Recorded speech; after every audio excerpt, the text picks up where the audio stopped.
One of the things about the fires, and as we look at spring runoff, is there's a difference in elevation between where most of the snow is held and actually where the fires burned. When A lot of the areas that have been burned are rather high gradient, or the aspect is very steep, and in some of those areas all the vegetation has been burned.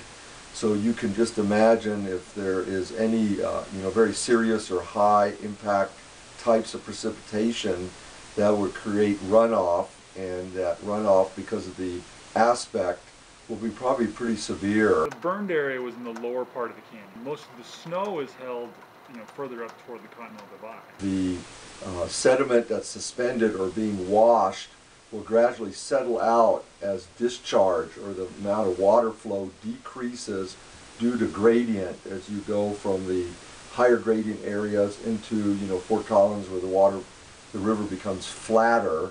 We had a lot of ash and silt and sand come down into the channel. Not much of that runoff will be coming from the burned areas.